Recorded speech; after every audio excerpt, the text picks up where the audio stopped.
খুঁজে খুঁজে এখন আমরা টিকা দিচ্ছি, যে কারণে we have achieve more than 104% by last morning 104, এবং এখন এটা কন্টিনিউ করবে উইদাউট এনি স্টপ। আর টিকা নিয়ে যেটা দেখলাম আমরা বিভিন্ন মাধ্যমে যে গুজব ছড়াচ্ছে, এটা মোকাবেলা সরকার দেখেন কি ধরনের ব্যবস্থা আমি নেবে? কি ব্যবস্থা নেব আপনারা বলেন। আমার কাছে রেকর্ড আছে, আমার ফাইলটা আছে, আমার কাছে রেকর্ড আছে।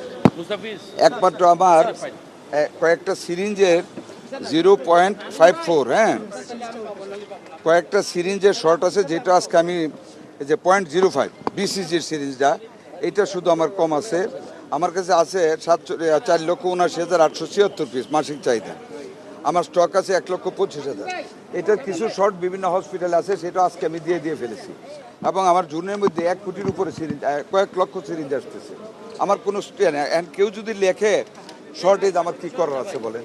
আমরা তো বলতেছি আমাদের সব আছে। বিসিজি টিকার সিরিঞ্জটার শর্ট আমার কিছু হয়েছে, অল্প কিছু, যেটা আমি আজকে কালেক্ট করে আমরা পাঠিয়ে দিয়েছি কিশোরগঞ্জ সহ কয়েকটা ডিস্ট্রিক্টে। এবং কালকে থেকে 11 লক্ষ পাবো, সারা দেশব্যাপী আরও সিরিঞ্জ দিয়ে দেবো। আমার সব আছে, দিয়ে যাচ্ছি নন স্টপ।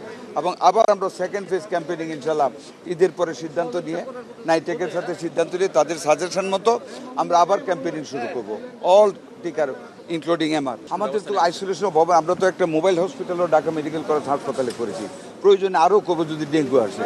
আমাদের তো এখন পর্যন্ত জায়গা আছে, যে ডিএনসিসি নর্থ যেটা, এখানে আমার পর্যাপ্ত জায়গা এখনো খালি আছে আল্লাহর রহমতে, সেখানে আমরা বেড পেতে বেড পাতা আছে, প্রয়োজনে আরও দিব। এই যে আজকেও সকালে আমরা ডিস্ট্রিক্ট লেভেলে 10টা হাসপাতালে আমরা 10টা নিউনেটাল ভেন্টিলেটর, যেটা আমেরিকা থেকে আসছে, সেটার সাথে 5টা করে আমরা অক্সিজেন কনসেন্ট্রেটর দিয়েছি।